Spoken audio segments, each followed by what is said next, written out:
हरिओम. चिंतन योगदास श्री जयगणेश जोशी यांनी केलेले निरूपण. प्रवचन क्रमांक 146. मी एक सोपा उपाय. जीना यहाँ मरना यहाँ इसके सिवा जाना कहा. या काव्यपंक्ती एका सिनेगीतामधील आहेत. या काव्यावरून असे दिसते की हे गाणारा नायक आयुष्यामधील हतबलता व्यक्त करत आहे. या जगामध्ये जन्म घ्यायचा आणि मरून जायचे, याशिवाय दुसरे काय करणार आणि काही करायला जाणार कुठे? अन्य जग आहेच कोठे? असे जन्मोजन्मी होत राहणार आहे. कारण आपल्याला न विचारता आपला जन्म होतो आणि आपल्याला न विचारता आपला मृत्यू होतो.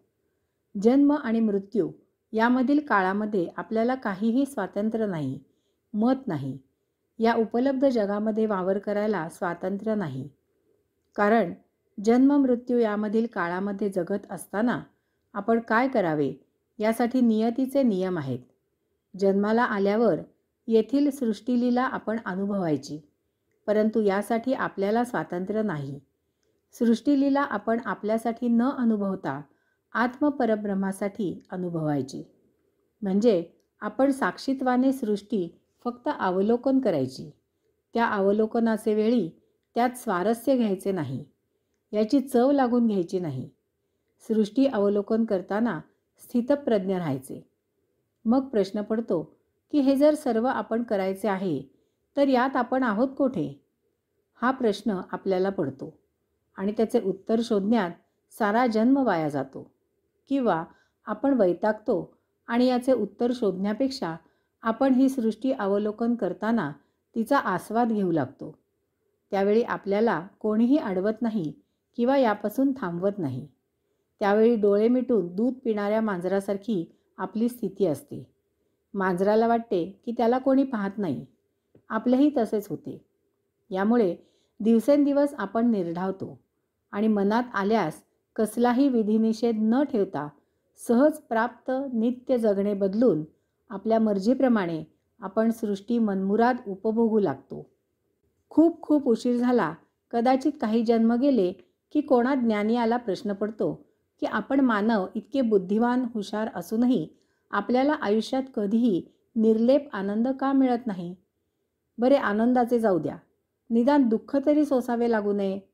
तर लक्षात येते की आपल्या संपूर्ण आयुष्यात फार अल्प काळाकरिता सुख असून बाकी फक्त दुःख दुःख आणि दुःखच आहे.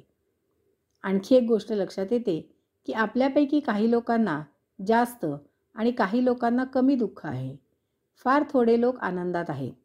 या आनंदी लोकांचे निरीक्षण केले असता असे लक्षात येते की असे लोक अन्य जनांपेक्षा काहीतरी निराळे जगतात. अशांना जगताना कसलीही अडचण येत नाही. जगताना त्यांची कधी तक्रार तर जाऊ द्या, परंतु साधी कुरबुरही नसते. आजही आपण असे लोक समाजामध्ये पाहतो. जणू काही त्यांना भावनाच नसतात, सदा निर्विकार असतात. निरीक्षण केले असता याचे कारण उमजते की असे लोक समोर जसे आहे त्याचा स्वीकार करून जगतात. त्यांना स्वतःला कसलीही अभिलाषा नसते, मत नसते. मी व्यवसाय करत असताना एका कंपनीच्या एका विक्रेत्याने मला म्हटले, आपल्या घराचे गच्चीवर एक टेबल आहे, ते द्यायचे असल्यास मला किंमत सांगा. मी त्याला म्हटले ते फार जुने झाले आहे. मला पुढे बोलू न देता तो म्हणाला, साहेब, ते टेबल काय वाईट आहे? आमच्या सोसायटीची साफसफाई करणाऱ्याला काही कारणाने ते काम सोडावे लागले. 7-8 दिवसांनी मी रस्त्यावरून जात होतो. मला हाक ऐकायला आली. पाहतो तर हा फुटपाथवर भाजी मांडून विकत होता. त्याला मी काही विचारणार तोच तो म्हणाला, हे काय वाईट आहे?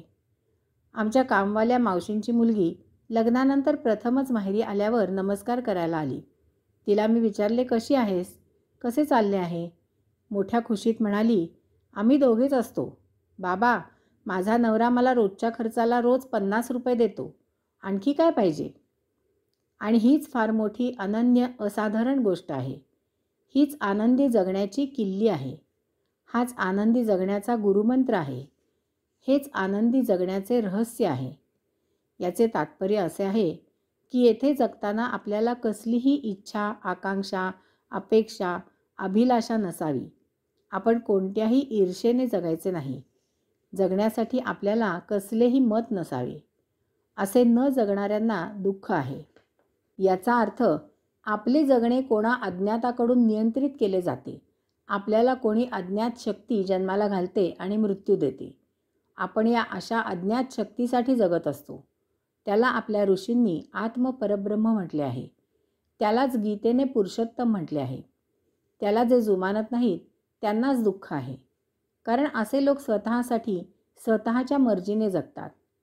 आपण नोकरी करताना आपले वरिष्ठ जसे सांगतील ते आणि तसे आपण करतो. अशा वेळी आपण ओझ्याचे बैल आहोत, पाट्या टाकणारे आहोत, ही आपली भावना असते. असे जे करत नाहीत त्यांना नोकरी गमवावी लागते. याचप्रमाणे येथे जाणून घ्यावे. भगवान आद्य श्री शंकराचार्य याचे कारण सांगतात. पुनरपि रजनी पुनरपि दिवसः पुनरपि पक्षः पुनरपि मासः पुनरप्ययनं पुनरपि वर्ष तदपि न मुच्यत्याशामर्षम्. पुन्हा रात्र, पुन्हा दिवस, पुन्हा पंधरवडा, पुन्हा महिना, पुन्हा ऋतू, पुन्हा वर्ष अशी येतात आणि जातात. प्रतिदिनी प्रतिवर्षी तेच तेच होत असूनही माणसाची जगायची आशा, ईर्ष्या काही संपुष्टात येत नाही. अनेक वर्षे तेच ते अनुभवूनही माणसाची जगायची अभिलाषा काही संपत नाही. तो निरीच्छ होत नाही. ही मोठ्या नवलाईची गोष्ट आहे. जर आपल्याला दररोज पिठले आणि भाकरी खावी लागली तर एक दिवस आपल्याला त्याचा वीट येईल, कंटाळा येईल, वैताग येईल. परंतु प्रतिदिनी, प्रतिवर्षी, प्रतिजन्मी तेच तेच होत असूनही माणसाची जगायची आशा, ईर्ष्या काही संपुष्टात येत नाही. अनेक वर्षे तेच ते अनुभवूनही माणसाची जगायची अभिलाषा काही संपत नाही. तो निरीच्छ होत नाही. भगवान आद्य श्री शंकराचार्य सांगतात. दिनमपि रजनी सायं प्रातः शिशिरवसन्तौ पुनरायातः कालः क्रीडति गच्छत्यायुः तदपि न मुच्यत्याशावायुः. दिवस आणि रात्र, सायंकाळ आणि प्रातःकाळ, शिशिर ऋतू आणि वसंत ऋतू पुन्हा पुन्हा येत जात असतात. अशा प्रकारे कालक्रीडा सुरू असते. आयुष्य संपत येते, तरीही आशारूपी वायू सोडवत नाही. बहुसंख्य मानव जगताना काही ना काहीतरी अपेक्षा सतत करत असतात. त्या त्यांच्या सर्व अपेक्षा काही पूर्ण होत नाहीत. यातील काही अपेक्षा त्यांचा मृत्यू झाला तरी अपूर्ण राहतात. यामुळे त्या अपेक्षा पूर्ण करण्यासाठी त्यांना येथे पुन्हा जन्म घ्यावा लागतो. हे असे रहाटगाडगे सतत सुरूच राहते. आणि म्हणून भगवान आद्य श्री शंकराचार्यांना प्रार्थना करावी लागते. पुनरपि जननं पुनरपि मरणं पुनरपि जननी जठरे शयनम. इह संसारे बहुदुस्तारे कृपया पारे पाहि मुरारे. पुन्हा पुन्हा जन्म आणि पुन्हा पुन्हा मृत्यू आणि पुन्हा पुन्हा मातेच्या गर्भामध्ये मुटकुळे करून पडून राहणे, अशा तऱ्हेने ह्या भवसागरास, संसारास पार करणे अत्यंत कठीण आहे. हे कृष्णा, तुझ्या असीम करुणेने माझे ह्यापासून रक्षण कर. परंतु श्रीकृष्ण काही आपल्या प्रत्येकाचे रक्षण करू शकत नाही. त्याला संपूर्ण ब्रह्मांडाचा कारभार करायचा आहे. यासाठी त्याने भगवद्गीता सांगून ठेवली आहे. आणि त्याने मानवाला सांगितले आहे की भगवद्गीतेचा अभ्यास करा आणि आपले स्वतःचे स्वतःच रक्षण करा. भौतिक मोहपाशामधून सुटका करून घेण्यासाठी अध्यात्म खूप उपाय सांगते. माझ्या मते या अशा मोहपाशामागे जे एक प्रमुख कारण आहे ते जर समजून घेतले तर यावर उपाय करणे सोपे आहे. नित्य प्राप्त कर्म करताना आपले छान चाललेले असते. कोठेही काही कमी नसते. आपण आनंदात असतो. परंतु काही कारणाने आपल्याला आपण करत असलेल्यापेक्षा काहीतरी निराळे करावे असे वाटते. अशा वेळी सूक्ष्म निरीक्षण करावे आणि यामागे कोण आहे याचा मागोवा घ्यावा. आपल्या लक्षात येईल की यामागे आपला मी आहे, बाकी कोणीही नाही. याच मीची भावंडे माझे, माझा, माझी यात लुडबुड करत असतात. माझी बुद्धिमत्ता यापेक्षा आणखी खूप मिळवायची आहे. मी माझा अनुभव वापरून यापेक्षा आणखी काहीतरी भव्य दिव्य करू शकतो. मी माझे आयुष्य क्षुद्र अशा किरकोळ गोष्टी करण्यात वाया घालवत आहे. हा आपल्यामधील मी आणि त्याची भावंडे विनाकारण भव्य दिव्य स्वप्न आशा दाखवून भुरळ घालतात. चांगले सुरू असलेले बदलायला लावून आपल्या जीवनाची गाडी वेगळ्या आयुष्याकडे वळवतात. काही जण नोकरी सोडतात आणि दुकानदारी सुरू करतात. काही जण किरकोळ व्यापार सोडतात आणि घाऊक व्यापार करू लागतात. काही जण दुकानदारी सोडतात आणि शेती करू लागतात. काही जण परदेशी प्रयाण करतात. कोणी प्रोफेशनल व्यवसाय सोडून बिल्डर होतात. काही जण शेअर बाजारात सट्टा लावायला लागतात. अशा किती तऱ्हा. यात काही जणांना आर्थिक नुकसान सोसावे लागते. हलाखीचे जिणे जगावे लागते. अनेक जणांची आर्थिक भरभराट होते. कोणत्याही कारणाने का असेना साधे सरळ सोपे जीवन हरवून बसतात. चैनीने आयुष्य जगण्यात घरच्यांपासून दुरावतात. मुलांपासून दूर होतात. नातलगांच्या प्रेमाला मुकतात. कौटुंबिक स्वास्थ्य नष्ट होते. रक्तदाब, मधुमेह, हृदरोग, मानसिक अस्वास्थ्य इत्यादी असे श्रीमंती आजार होतात. आर्थिकदृष्ट्या काटकसरी जीवन किती आनंदात होते. कोणाकडे काही मागायला जायची, हात पसरायची कधी वेळ येत नव्हती. आपल्या मिळकतीत आला दिवस आनंदाने साजरा होत होता.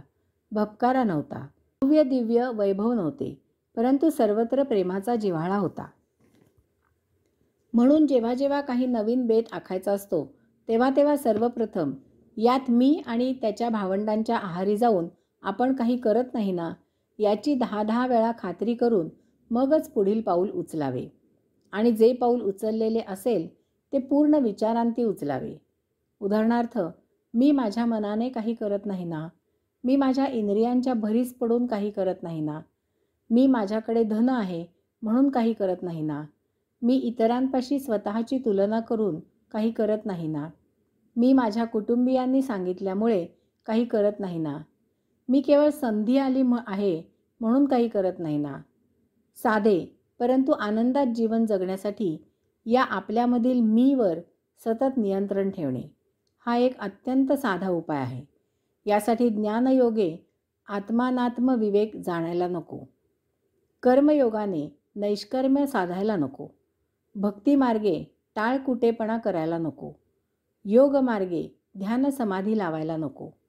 हा मी आणि त्याची, माझे, माझा, माझी ही भावंडे आपल्या सर्वात धोकादायक शत्रू आहेत. परंतु ब्रह्मांडात आत्मपरब्रह्म पुरुषोत्तम हा एकमेवाद्वितीय आहे. याचा अर्थ येथे त्याच्याशिवाय दुसरे अन्य काहीही नाही. परंतु शत्रू असण्यासाठी येथे अन्य कोणीतरी असायला पाहिजे. मग हा आपला मी शत्रू आला कोठून? काही कोठून आलेला नाही. तो आपणच अध्यारोत धरला आहे. याचा अर्थ आपणच आपले शत्रू आहोत. म्हणून जर सतत जागृत राहून आपल्यामधील मी आणि त्याची, माझे, माझा, माझी ही भावंडे यांना आपण निग्रहाने नियंत्रित केले, निष्प्रभ केले, तर यामुळे काय होते त्या सिनेगीतामधील कवनाचे उत्तर सापडते. जर आपण आपल्यामधील मी आणि त्याची, माझे, माझा, माझी ही भावंडे यांच्याकडे साफ दुर्लक्ष करून जगायला शिकलो तर आपल्या हातून काहीही अयोगिक अनात्मचरण होणार नाही. आपले संचित मुळीच साचत नाही. आपण मुक्त होतो. मुक्तीमुळे आपण जन्ममरणाच्या अतीत होतो. या योगे जीना यहाँ मरना यहाँ हे बंद होते आणि या योगे इसके सिवा जाना कहा याचे उत्तर म्हणून आपल्या मातुली योगेश्वराकडे योगधामी आपले निर्वाण होते. हरिओम.